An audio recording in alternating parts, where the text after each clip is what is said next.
सुप्रभात राजस्थान, नमस्कार, बहुत बहुत स्वागत है आप सभी का। आप देख रहे हैं न्यूज 18 राजस्थान। आप सबके साथ मैं हूं प्रियंका और बुलेटिन की शुरुआत बड़ी खबर के साथ करते हुए दिल्ली से बड़ी खबर है। देर रात दिल्ली सचिन पायलट पहुंचे।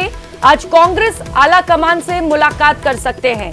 पायलट को लेकर जयपुर से लेकर दिल्ली तक हलचल तेज हो चली है। कल जयपुर के शहीद स्मारक पर उन्होंने मौन अनशन किया। वसुंधरा सरकार के भ्रष्टाचार पर जांच की मांग की गई और लगातार पायलट की ओर से जांच की मांग उठाई जा रही है। प्रभारी रंधावा ने अनशन को पार्टी विरोधी गतिविधि करार दिया है, तो वहीं सचिन पायलट ने इसे लेकर कहा कि कांग्रेस आला कमान से बात करूंगा। तो कल पूर्व डिप्टी सीएम सचिन पायलट ने अनशन किया और इसी को लेकर आज उनका दिल्ली का दौरा बेहद खास। पूर्ववर्ती वसुंधरा राज्य सरकार के समय हुए माइनिंग स्कैम की जांच की मांग को लेकर एक दिवसीय अनशन पर बैठे पूर्व उप मुख्यमंत्री सचिन पायलट राष्ट्रीय राजधानी दिल्ली में आ गए हैं। दरअसल उनकी मांग थी कि इस पूरे प्रकरण की जांच अशोक गहलोत सरकार, इस बाबत उन्होंने मार्च 2022 में मुख्यमंत्री अशोक गहलोत को पत्र भी लिखा था, लेकिन एक साल से अधिक का समय बीत जाने के बाद भी जब जांच नहीं हुई तो उनके सब्र का बांध टूटा और मंगलवार को एक दिवसीय अनशन पर वे राजधानी जयपुर में बैठे, जिसके बाद तमाम कांग्रेस के नेताओं ने भी सवाल खड़े किए और कांग्रेस के प्रभारी सुखजिंदर सिंह रंधावा ने इसे पार्टी विरोधी गतिविधि बताते हुए उनको कहा कि उन्हें सचिन पायलट को पहले उनसे बात करनी चाहिए थी कांग्रेस के आलाकमान से या कांग्रेस के प्रभारी से, उसके बाद ये कुछ निर्णय लेना चाहिए था। लेकिन पार्टी विरोधी गतिविधि करार देने के बावजूद भी सचिन पायलट ने अपना अनशन जारी रखा और अनशन समाप्त करने के बाद जब मीडिया से बातचीत की तो कहा कि जो पार्टी विरोधी गतिविधि इस अनशन को बताया उसको लेकर वे पार्टी आलाकमान से मुखातिब होंगे, मुलाकात करेंगे। इस बाबत वे देर रात, अब करीबन 12:30 का समय हो गया है, बुधवार का दिन शुरू हो गया है, 12 अप्रैल का दिन शुरू हो गया है, वे दिल्ली आए हैं। सुबह और शाम से लेकर शाम तक वे कांग्रेस आलाकमान से और कांग्रेस के तमाम वरिष्ठ नेताओं से दिल्ली में मुलाकात कर सकते हैं। और पिछले जो यूं कहें कि 2 साल से जिस प्रकार का संघर्ष राजस्थान की कांग्रेस में देखने को मिल रहा है उस पर कहीं ना कहीं विराम लग सकता है और सचिन पायलट के आगामी रुख को लेकर भी तस्वीर अब आगामी दिनों में साफ हो सकती है, क्योंकि सचिन पायलट ने अनशन किया, इसको पार्टी विरोधी गतिविधि बताया गया। पार्टी आलाकमान ने उनको कहा कि पार्टी विरोधी गतिविधि है। अब ये जानने आए हैं, सवाल करने आए हैं, मुलाकात करने आए आलाकमान से कि पार्टी विरोधी गतिविधि कैसे थी और अब आगामी दिनों में राजस्थान की कांग्रेस को एक जाजम पर कैसे लाया जाए, ये कांग्रेस के आलाकमान के सामने बड़ा टास्क है। इसको कैसे टेक ओवर किया जाए, कैसे इसको सुलह करवाई जाए और आगामी दिनों में कांग्रेस पार्टी किस तरीके से राजस्थान में देखने को मिलेगी, इसको लेकर भी आगामी जो दिन है, आगामी जो समय है वो काफी महत्वपूर्ण है। और इस पूरे संघर्ष के जो मुख्य सूत्रधार है वो सचिन पायलट अब राष्ट्रीय राजधानी दिल्ली में, मतलब जयपुर से शुरू हुई सियासत अब कहीं ना कहीं राजधानी दिल्ली की ओर शिफ्ट हो गई है, जो कि आगामी कुछ पलों में एक नई अपडेट भी लाकर दे सकती है। कैमरा पर्सन अंकित के साथ लखवीर सिंह शेखावत, न्यूज 18 दिल्ली। और इसी खबर पर ज्यादा जानकारी के साथ दिल्ली से सहयोगी सचिन इस वक्त हमारे साथ जुड़ चुके हैं। सचिन, अब आलाकमान की मुश्किलें एक बार फिर से बढ़ती हुई, क्योंकि अब रंधावा कह रहे हैं कि ये नाफरमानी है, अनुशासनहीनता के तौर पर इसे देखा जा रहा है। अब आज वो क्योंकि दिल्ली पहुंचे, कहा जा रहा है आलाकमान से भी मुलाकात कर सकते हैं, अपना पक्ष रख सकते हैं सचिन पायलट। बिल्कुल, देखिए दिल्ली में सचिन पायलट पहुंचे हैं। सचिन पायलट क्योंकि दिल्ली में ही रहते हैं, उनका परिवार दिल्ली में रहता है और शनिवार संडे को दिल्ली जाते हैं, तो बताया जा रहा है कि वो उसी वजह से दिल्ली गए हैं। लेकिन क्योंकि कल जब सचिन पायलट से सवाल पूछा जाता है कि पार्टी विरोधी गतिविधि बताई है रंधावा ने अनशन को, तो उन्होंने कहा था कि मैं कांग्रेस लीडरशिप से बात करूंगा। इसी वजह से प्रयास लगाए जा रहे हैं कि हो सकता है कि आज सचिन पायलट की मुलाकात लोगों से समय लिया हो उन्होंने, कुछ लोगों से मुलाकात कर सकते हैं। हालांकि देखिए कोई ऑफिशियल जानकारी इससे नहीं है, लेकिन क्योंकि घटनाक्रम इतना बड़ा चल रहा है कि आज प्रेस कॉन्फ्रेंस करने वाले हैं सीएम गहलोत, जिसमें संभवतः वो पायलट के खिलाफ बात करेंगे, अपना पक्ष रखेंगे। तो ऐसे में अब दोनों तरफ से लड़ाई शुरू हो चुकी है और पायलट यही वजह है कि कल रात को ही दिल्ली निकल गए हैं और आज संभवतः जैसा कि वो कल कह रहे थे, उनके बयान को देखा जाए तो ये मान के चला जा रहा है कि वो आज जो है वो मुलाकात करेंगे आलाकमान से, कुछ लीडर से, कुछ अपने पक्ष के लीडर से, को अपना पक्ष रखने की कोशिश भी कर सकते हैं। जी सचिन, बिल्कुल अपना पक्ष रखने की कोशिश कर सकते हैं आज सचिन पायलट, लेकिन सवाल तो ये है कि आलाकमान थोड़ी देरी कर देता है मनाने में, समझाने में। अगर अनशन से पहले ही मना लेते तो ये नौबत नहीं आती आज शायद। हाँ बिल्कुल, देखिए क्योंकि जिस तरह से बयान जारी किए गए अनशन से पहले आज तक कभी कोई बयान जारी नहीं हुआ। 2 दिन तक सचिन पायलट ने घोषणा कर दी, उसके 2 दिन बाद वो धरने में बैठे, प्रभारी उनसे मिलने नहीं आए। अगर आला कमान की, अगर हाईकमान या निर्देश होते तो सुखजिंदर सिंह रंधावा जयपुर आके उनसे बात करते, उनसे तो बात नहीं की गई। तो ये तमाम तरह की चीजें हैं जो इस समय राजस्थान की राजनीति में चल रही है और ये संकेत दे रही है कि आने वाले समय में क्या कुछ हो सकता है। हाँ बिल्कुल सचिन, अब देखना यह है कि आला कमान इस पूरे मामले को कैसे टैकल करता है। आपके साथ बने रहेंगे सचिन। इस बीच एक और खबर सामने आ रही है, कांग्रेस प्रदेश प्रभारी आज जयपुर आ सकते हैं, उनका जयपुर का दौरा हो सकता है। सुखजिंदर सिंह रंधावा आज जयपुर आ सकते हैं। इस वक्त की बड़ी खबर आपको बता दें, सीएम के साथ प्रेस कॉन्फ्रेंस में भी शामिल हो सकते हैं। दोपहर 1 बजे सीएमआर में एक बैठक भी होने वाली है, यहाँ पर भी प्रभारी रंधावा मौजूद रह सकते हैं। सचिन सहयोगी लगातार हमारे साथ जुड़े हुए हैं। सचिन, आज क्योंकि कहा जा रहा है कि रंधावा दौरा कर सकते हैं जयपुर का और बहुत मायने रखता है ये दौरा उनका।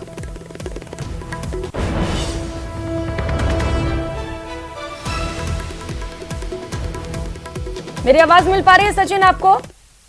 हाँ बिल्कुल, देखिए रंधावा जयपुर आ सकते हैं, उनका कार्यक्रम बन सकता है, लेकिन हालांकि इसका आधिकारिक रूप से पुष्टि नहीं हुई है क्योंकि जो रंधावा के पीए हैं जयपुर में वो भी इस बात को मना कर रहे हैं।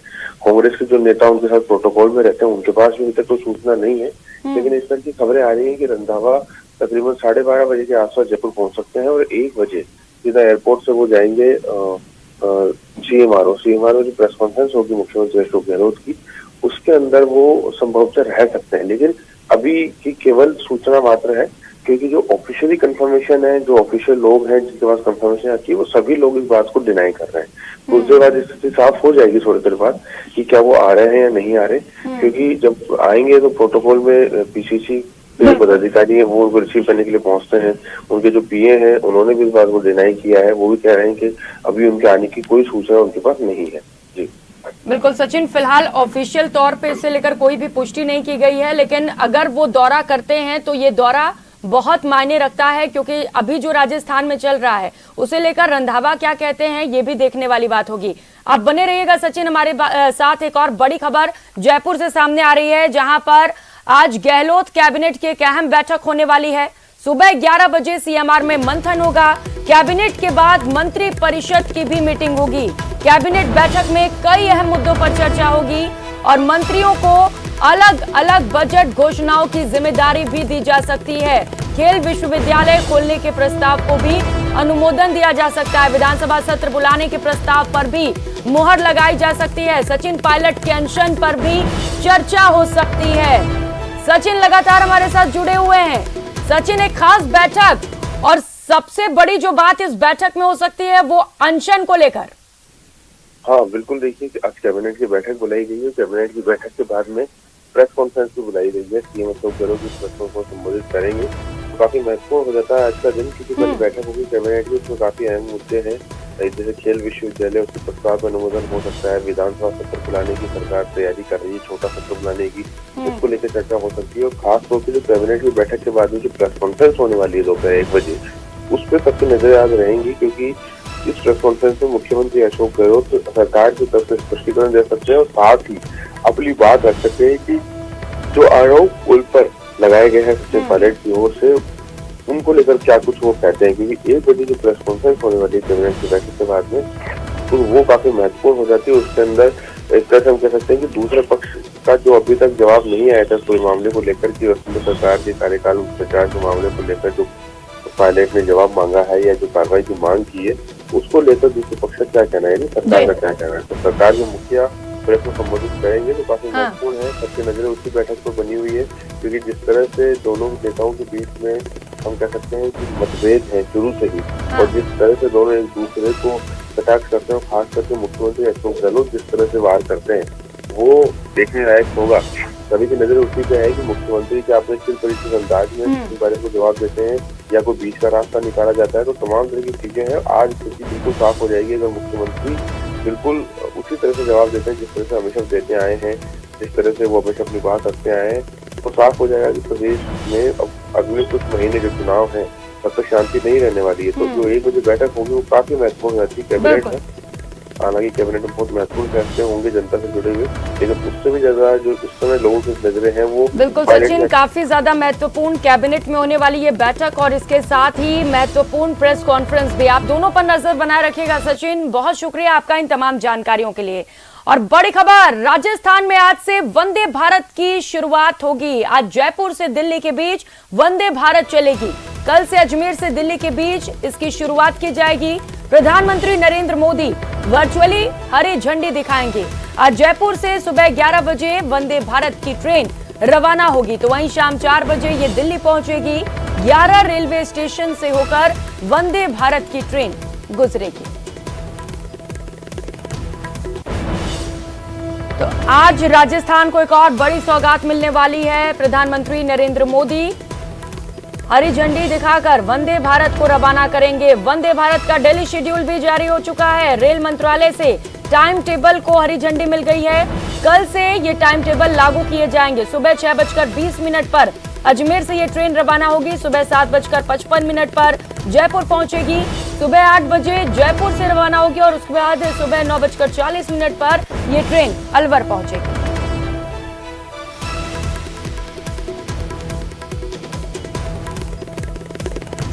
तो अब इंतजार की घड़ियां खत्म हो गई हैं और अब कुछ ही घंटे बचे हैं वंदे भारत के दौड़ने में। जी हां, आज से ये बहुप्रतीक्षित रेल पटरियों पर दौड़ती हुई नजर आएगी। प्रधानमंत्री नरेंद्र मोदी इस रेल को वर्चुअली हरी झंडी दिखाएंगे और उसके बाद ये पहले जयपुर से दिल्ली के बीच चलेगी और कल से अजमेर और दिल्ली के बीच शुरू हो जाएगी। आइए जानते हैं वंदे भारत से जुड़ी छोटी से छोटी अपडेट।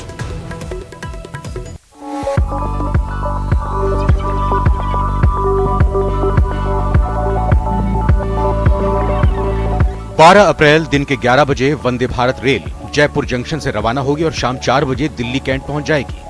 पीएम नरेंद्र मोदी 12 अप्रैल को राजस्थान की पहली वंदे भारत रेल को हरी झंडी दिखाएंगे। चूंकि पहले दिन आधिकारिक रूप से इसका आगाज किया जा रहा है, लिहाजा इस रेल को जयपुर से दिल्ली के बीच चलाया जाएगा। लेकिन 13 अप्रैल को वंदे भारत अजमेर से दिल्ली के बीच चलेगी। वंदे भारत अजमेर से दिल्ली के बीच चलने वाली किसी भी सुपरफास्ट रेल से 1 घंटा कम समय लेगी दिल्ली पहुंचने के लिए। पहले दिन रेल यात्रियों के साथ साथ रेलवे अधिकारियों का डेलीगेशन भी वंदे भारत में मौजूद रहेगा। 13 अप्रैल से रेल मंत्रालय ने वंदे भारत का अजमेर से शेड्यूल जारी कर दिया है, जो सप्ताह में 6 दिन चलेगी। सुबह 6:20 पर अजमेर से होगी रवाना। सुबह 7:55 पर पहुंचेगी जयपुर। सुबह 8 बजे होगी जयपुर से रवाना। सुबह 9:40 पर पहुंचेगी अलवर। सुबह 9:42 पर होगी अलवर से रवाना। सुबह 11:21 पर पहुंचेगी गुरुग्राम। सुबह 11:23 पर होगी गुरुग्राम से रवाना। सुबह 11:35 पर पहुंचेगी दिल्ली कैंट। शुरुआती दौर में वंदे भारत 5.25 घंटे का समय लेगी, लेकिन धीरे धीरे इस समय में और कमी आएगी। फिलहाल इसकी अधिकतम स्पीड 130 किलोमीटर प्रति घंटा रहने वाली है। अजमेर से दिल्ली के बीच कुल 11 रेलवे स्टेशनों से होकर गुजरेगी, जहां 2 मिनट का स्टॉपेज रहेगा। सिर्फ जयपुर में वंदे भारत को 5 मिनट का स्टॉपेज दिया जाएगा। अगर आप भी वंदे भारत की यात्रा का लुत्फ उठाना चाहते हैं तो देर किस बात की, जल्दी से अपना टिकट बुक कीजिए और इस अत्याधुनिक रेल के सफर का आनंद लीजिए। मोहम्मद आसिफ, न्यूज़ 18 राजस्थान।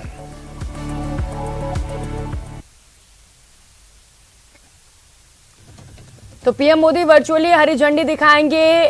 सौगात मिलने वाली है राजस्थान के लोगों को। आज से राजस्थान में वंदे भारत ट्रेन की शुरुआत कर दी जाएगी। कई खासियत इस ट्रेन में, जिसके चलते लोगों को खासा इंतजार इस ट्रेन की शुरुआत की और आज ये ट्रेन शुरू कर दी जाएगी।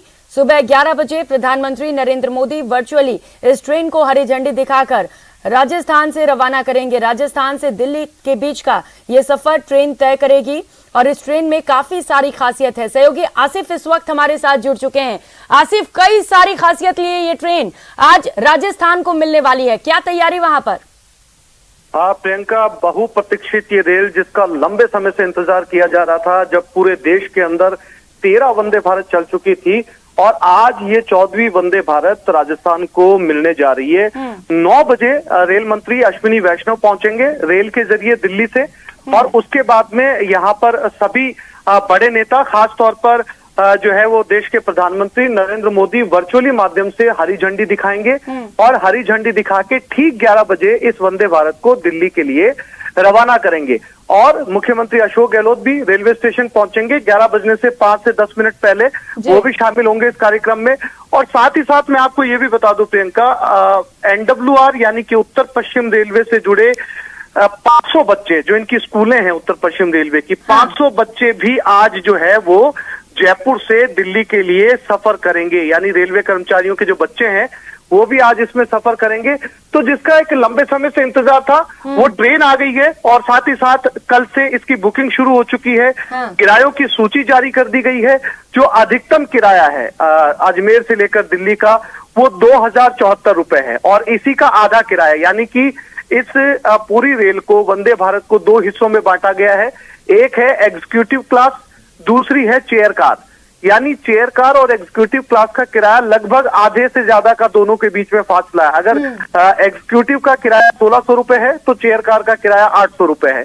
यानी कि इस पूरी वंदे भारत को जो है वो 2 हिस्सों में बांटा गया, जिसमें यात्री सफर कर सकेंगे। आज से शुरू हो रही है प्रियंका, और कल 13 तारीख से ये रेल अजमेर से चलेगी, क्योंकि आज इसे जयपुर से चलाया जा रहा है। और कल से ये सुबह 6:20 पे नियमित रूप से अजमेर से दिल्ली के लिए रवाना होगी। और इसकी बुकिंग भी मैं प्रियंका आपको बता दूं कि इसकी बुकिंग जबरदस्त तरीके से शुरू हो चुकी है। और शुरुआती दौर में सभी चाहते हैं कि वो वंदे भारत से यात्रा करके एक बार इसका अनुभव जरूर करें। रेलवे के अधिकारी, रेलवे के सूत्र हमें बता रहे कि इसकी बुकिंग लगभग फुल हो चुकी है आने वाले कुछ दिनों के लिए।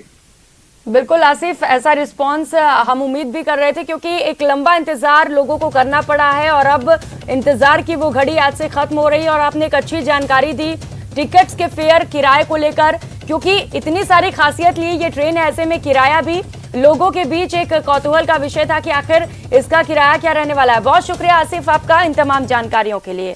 और जयपुर से बड़ी खबर सामने आ रही है, मानसरोवर इलाके में आग लग गई है। नारायण विहार में ये आग लगी है। रात के तकरीबन 2 बजे लकड़ी की फैक्ट्री में आग लग गई।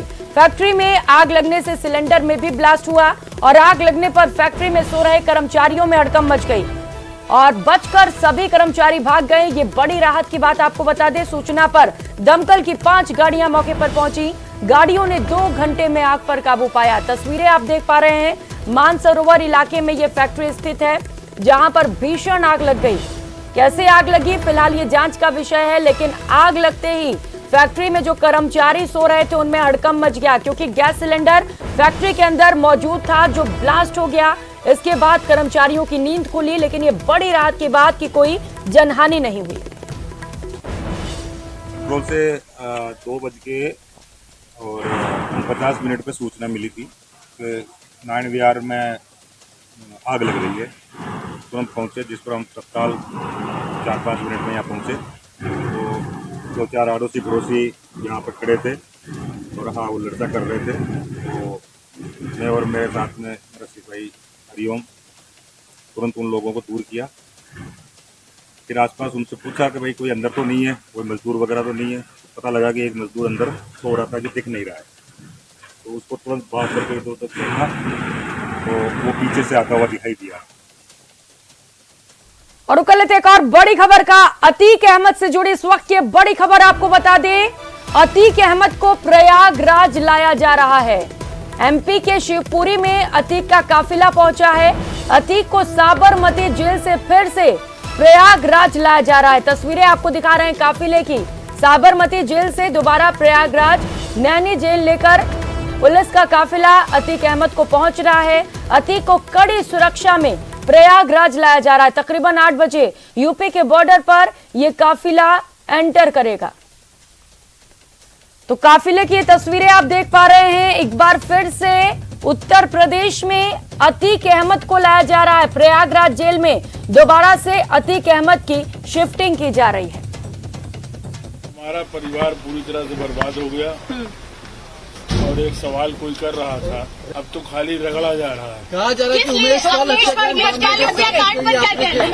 परिवार के बारे में क्या कहना है? उमेश पाल हत्याकांड जेल में क्या कहेंगे? क्या जानू भाई, जेल से साजिश रची गई थी आपके द्वारा, कह रहे हैं ना। हाँ। तो हम भी तो कह रहे हैं कि हम जेल से क्या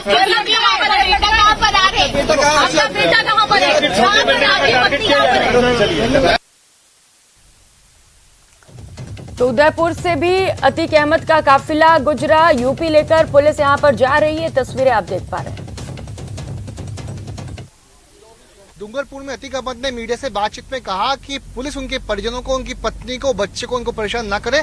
और वहीं की अब सबसे बड़ी अपडेट मैं आपको दे दूं कि उदयपुर के गीतांजलि हॉस्पिटल के सामने से यानी उदयपुर जो है अतीक अहमद को लेकर के यूपी पुलिस का काफिला जो है वो पहुंच चुका है। और अब नेशनल हाईवे 27 यानी कि उदयपुर चित्तौड़गढ़ जो हाईवे है वहां से ये काफिला इस वक्त गुजर रहा है। अब उदयपुर एयरपोर्ट से होकर के काफिला धीरे धीरे पहले कोटा की ओर गुजरेगा और कोटा के बाद में 12 जिला और 12 जिला से होते हुए ये काफिला शाहबाद होते हुए मध्य प्रदेश पहुंचेगा और वहीं से उसके बाद शिवपुरी होकर के काफिला कल सुबह करीब 8 बजे तक यूपी जो है वहां पर री एंट्री होगी। तो फिलहाल पुलिस की गाड़ियां इस वक्त जो है मैं आपको दिखाऊंगा, ये पूरा जो काफिला है वो हमारे आगे की तरफ चलता हुआ नजर आ रहा है। आगे जो ब्लू रंग की जो बख्तरबंद जो गाड़ी है जो पीछे से लॉक भी है, ऑटो लॉक भी है, उसी में अतीक अहमद जो है इस वक्त पुलिस के जो सुरक्षा बंदोबस्त है, पुलिस के सिक्योरिटी जो कमांडोज हैं, हथियारबंद कमांडोज हैं, उनके सुरक्षा पहरे में अतीक अहमद इस वक्त मौजूद है। करीब 2 घंटे का सफर जो था बीच में डिले हुआ, चूंकि डूंगरपुर जो जिला है राजस्थान का, वहां पर बिछीवाड़ा में गाड़ी खराब हो गई थी। और देखिए ये जो गाड़ी है वापस से एक बार फिर से आगे गुजरी है, जो कि पीछे जो बख्तरबंद गाड़ी जो अतीक अहमद के काफिले को एस्कॉर्ट कर रही थी, उसे सुरक्षा दे रही थी। सीजन 2 का ये जो काफिला है, यूपी पुलिस का काफिला है, अतीक अहमद को लेकर के इस वक्त NH 27 से गुजर रहा है और चित्तौड़गढ़ से करीब 30 किलोमीटर की दूरी अभी जो है ये बची हुई है। उसके बाद में राजस्थान में कोटा 12 जिले होते हुए मध्य प्रदेश में काफिला सुबह करीब 7 बजे तक पहुंचेगा, जिसके बाद में ये जो पुलिस टीम है अतीक अहमद को लेकर के यूपी में झांसी से होकर के और एंट्री करेगी। तो फिलहाल सुरक्षा के जो इंतजाम है जो काफी मजबूत है, लेकिन अब अतीक को अपना अतीत संभवतः याद आ रहा होगा, चूंकि दोबारा से सड़क मार्ग से अतीक अहमद को ले जाया जा रहा है। तो फिलहाल करीब 6 से 7 घंटे का जो सफर है वो लगभग पूरा हो चुका है। उसके पहले भी मैं बताऊंगा तो 2 घंटे तक गाड़ी राजस्थान में जब डूंगरपुर बॉर्डर पर पहुंची तो डूंगरपुर जिले में बिछीवाड़ा में जो गाड़ी खराब हो गई थी, उसके बाद करीब 2 घंटे तक ये काफिला वहीं पर बिछीवाड़ा थाने में रुका रहा है। मैं आपको दिखा रहा हूँ ये विजुअल। तो मैं बता रहा हूँ कि डूंगरपुर जिले में एंट्री करने के बाद में करीब 2 घंटे तक काफिला रुका रहा, वहां पे गाड़ी की रिपेयरिंग हुई। उसके बाद में फिर से देर शाम को अतीक अहमद को लेकर के यूपी पुलिस की टीम रवाना हुई। तो वहीं उत्तर प्रदेश पुलिस का काफिला चित्तौड़गढ़ के मंगल वार्ड से भी गुजरा, तस्वीरें उस दौरान की आपको दिखा रहे हैं। दोबारा से अतीक अहमद को यूपी पुलिस का काफिला इस वक्त लेकर जाते हुए के माफिया आतंक अतीक अहमद को एक बार फिर प्रयागराज ले जाया जा रहा है। उत्तर प्रदेश की पुलिस उसे अहमदाबाद की साबरमती जेल से लेकर उदयपुर होते हुए चित्तौड़गढ़ के इटोला चौराहे से निकली है, जहां उसे बस्ती टोल नाके से होने के बाद भिलवाड़ा के बिजोलिया से होकर कोटा और बारा के बाद उसे शिवपुरी होते हुए प्रयागराज ले जाया जाएगा। पुलिस लगातार इस बात में प्रयास करी और लगातार चाक चौबंद तरीके से अतीक अहमद को एक बार फिर प्रयागराज ले जाया जा रहा है और अब लगातार लगने लगाएगी, जिस तरह की परिस्थितियां बनने लगी उससे लगने लगाएगी। अब आने वाले समय में अतीक के गुनाहों का सरकार जल्दी हिसाब लेगी और उसे और भी मामलों में सजा मिलेगी। कैमरा पर्सन मनीष मलानी के साथ सुभाष बैरागी, न्यूज़ 18 चित्तौड़गढ़। और अब बात कोटा की, जहां डॉन अतीक अहमद को कोटा होकर प्रयागराज ले जाया जा रहा है। अतीक अहमद का काफिला कोटा के सकतपुरा टोल नाका और हैंगिंग ब्रिज होकर बारा से होते हुए यूपी पहुंच रहा है। अहमदाबाद के साबरमती जेल से रवाना हुआ ये काफिला तकरीबन 1300 किलोमीटर का सफर तय करके प्रयागराज पहुंचेगा। अतीक अहमद की कोर्ट में पेशी है। कोटा के हैंगिंग ब्रिज के पास टोल नाके से रात के तकरीबन 2:42 पर अतीक अहमद के काफिले को निकालने के दौरान का जायजा लिया हमारे संवाददाता ओम प्रकाश मारू ने। करीब 2 सप्ताह बाद यूपी के माफिया डॉन व हार्डकोर अपराधी अतीक अहमद को फिर से अहमदाबाद की साबरमती जेल से यूपी के प्रयागराज ले जाया जा रहा है। कड़ी सुरक्षा के बीच अतीक का काफिला इसी सड़क से होकर गुजर रहा है।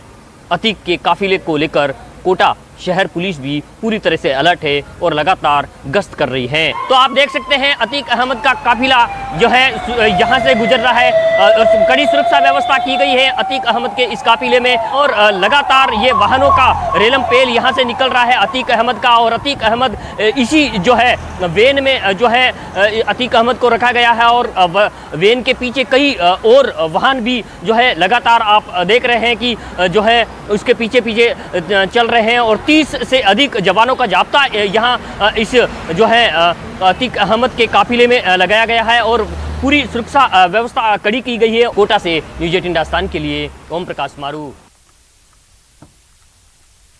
तो साबरमती टू प्रयागराज दोबारा से अतीक अहमद का काफिला गुजर रहा है, जिसकी तस्वीरें लगातार आपको दिखा रहे हैं किस कदर अलग अलग जगहों से अतीक अहमद का काफिला गुजरते हुए कड़ी सुरक्षा के बीच अब दोबारा से अतीक अहमद को प्रयागराज लेकर यूपी पुलिस की टीम पहुंच रही है।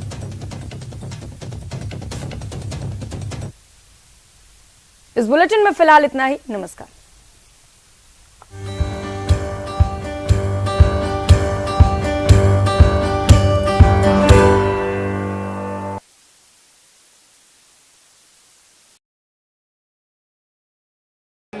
हर आदमी जो है वो आगे आना चाहता है, आगे आके उनको तस्वीर अपनी दिखाना चाहता है।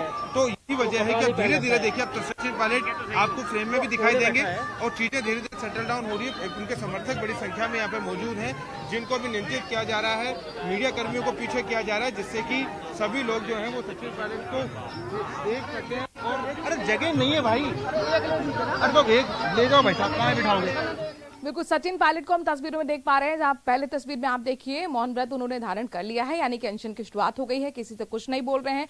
तमाम सवाल मीडिया की तरफ से भी किए गए, उसका भी कोई जवाब नहीं दिया। महत्वपूर्ण होगा देखना 5 बजे जब अनशन टूटेगा, जब व्रत टूटेगा तो क्या कुछ कहते हैं। और दूसरी तस्वीर आपके सामने जहां पर महात्मा ज्योतिबा फूले की चूंकि जयंती आज है, उनको नमन करते हुए पुष्पांजलि अर्पित करते हुए और यहीं से वो सीधे रवाना हुए थे शहीद स्मारक के लिए। और इस वक्त उनका अनशन शुरू हो चुका है। मौन व्रत के जरिए उन्होंने अनशन का जो तरीका अपनाया है, आप देख सकते हैं पोस्टर में आपको सिर्फ गांधी नजर आ रहे हैं, अपनी भी उन्होंने कोई तस्वीर नहीं लगाई है।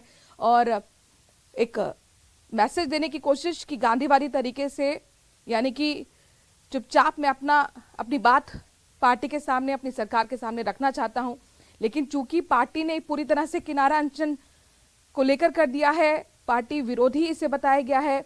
और इसके साथ साथ जो पहले खबरें आ रही थी कांग्रेस प्रभारी सुखजिंदर सिंह रंधावा आ सकते हैं, मुलाकात पायलट से कर सकते हैं और उसको भी लेकर अपने दर्शकों को अपडेट दे दें कि रंधावा का भी कोई प्लान नहीं है कि वो आ जाएं। यानी कुल मिलाकर वो ये दिखाने की कोशिश कर रहे हैं कि जो एक दबाव की रणनीति पायलट की तरफ से बनाई गई थी, उस पर कांग्रेस पर उसका कोई असर नहीं हो रहा। तो इसीलिए अब महत्वपूर्ण देखना होगा कि कांग्रेस क्या एक्शन लेती है या नहीं, क्योंकि यही कहीं ना कुल मिलाकर रणनीति यहाँ पर पायलट की नजर आ रही है कि वो चाहते हैं कि एक शहीद का दर्जा उन्हें मिले। लेकिन तमाम ये सवाल हैं अभी। और देखिए सियासी हलचल बहुत तेज हो चुकी है। पायलट का जो अनशन शुरू हुआ है उसको लगातार कांग्रेस पार्टी के अंदर से भी बयान आ रहे हैं, विपक्ष की तरफ से भी बयान आ रहे हैं। मंत्री खास शहबाज ने क्या कुछ कहा है पायलट के अनशन